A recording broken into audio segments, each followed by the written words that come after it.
What's up, everyone? Welcome back to the channel. If you are new here, if you are a returning member as well, welcome back. This is Joshua Drake, Epictastic Joshua. I talk movies, TV, music, anime, and I'm giving you guys my thoughts on No Time to Spy, a Loud House movie.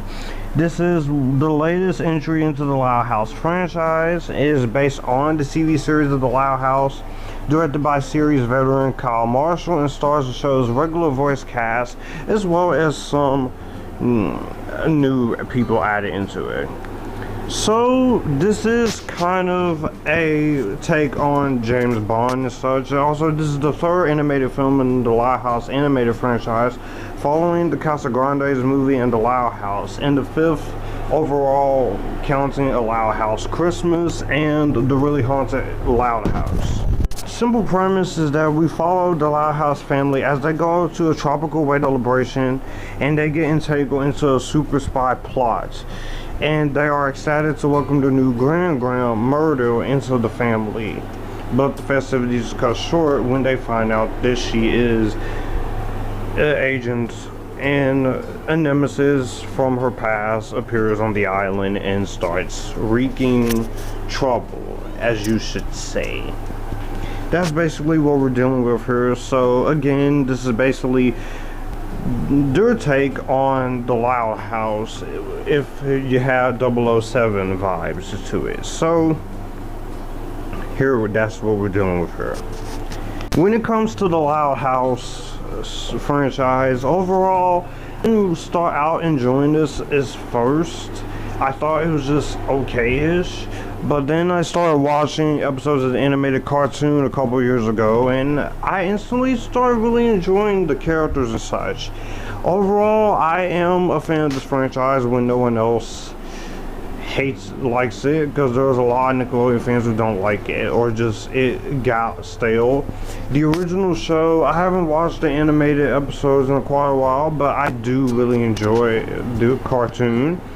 I also like the Netflix movie, which was based on the TV show. I thought it was a very solid film and entertaining enough for the whole family. And as far as the live action stuff, I really enjoyed the Really Loud House Season 1 and currently Season 2. And I am a fan of the Loud House Christmas, which was the first thing live action, and the Really Haunted Loud House was pretty entertaining. So I was interested to see how this was going to go, of course, seeing how this could actually be interesting and maybe an enjoyable experience. And being a fan of this, I will say this about the Loud House No Time to Spy. This is not a bad movie. I don't hate it by any means necessary, but it's nowhere near as good as the other such. So getting off into the pros, I will say all the voice acting is still good from the original actors. Bentley Griffin is Lincoln. You have Pop, of course. Brian Stepanek is Lynn Loud. Lynn and Lucy, Lisa, Lily, Lana, Lori, Lola. All the voice acting from the Loud House cast is still very strong here. You even got some people here like Amy Cazares is Fifi. You have, of course, Alice Cazares is Myrtle. You have Piotr Michael is the villains.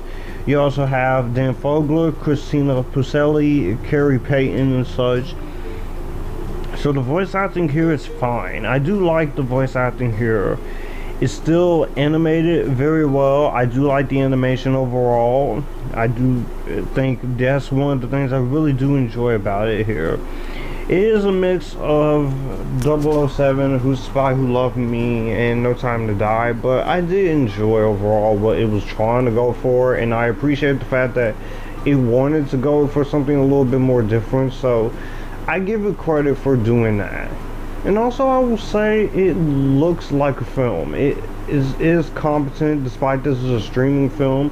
I will say it looks competent, it looks entertaining enough, and it kept me interested. So I'll say it is pretty enjoyable in that aspect. So that alone, you definitely get what you're coming for when it comes to it.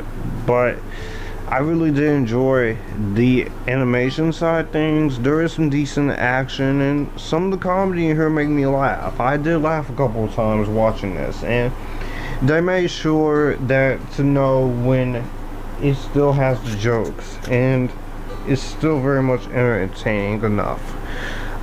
Fortunately, I think the biggest problem for me is why I didn't enjoy this a lot is that there is quite a couple of jokes in here that didn't really work for me, and this is kind of a situation where I feel like they try to bite off more than they could chew. I understand not everything has to be groundbreaking like Inside Out or Spider-Verse or even some of the best of the 2000s like Shrek and such, but I feel like just some of the humor didn't really work for me as much as it could have. And also, it doesn't help that there's been hundreds of spy movies that does this better than a kids movies here, so it's not that bad in terms of it. I'm not asking for a deep complex there, and I'm just asking a little bit more into this, and it does try a little bit too hard to be a spy version of 007 with the Loud House, and I feel like if there was a better balance into the writing and some of the jokes that didn't make me laugh, I would have enjoyed this quite more than I wanted to. And the villain here was just kind of mediocre. And then his plan is simple, but I just felt like they didn't really do much of him. So for that, it does kind of take a back seat to it, and it makes it not very interesting and not very 100% fluid. It's not like it's the worst thing ever, of course. It's just trying to get through this kind of frustrates in some parts. Also, big problem, Clyde is sidelined in his own little movie with Lincoln and these characters. Why would you have the character of Clyde in here if you ain't gonna do anything with him? That's kind of an insult to the friendship of Clyde. I know this is Lincoln's story, but considering the fact that Clyde is a big part of the Loud House and he is a big part of Lincoln's friendship, I expected them to have way more than they did here. Again, I'm not really mad about the situation. It's just, why would you have them in here?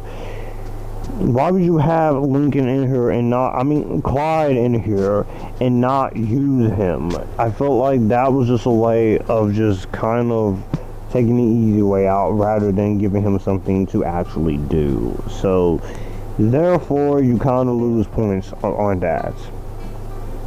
I will say another positive here, I did enjoy the fact that it did get emotional at the end. I didn't cry or anything, because again, you're not going to see me cry watching something like this.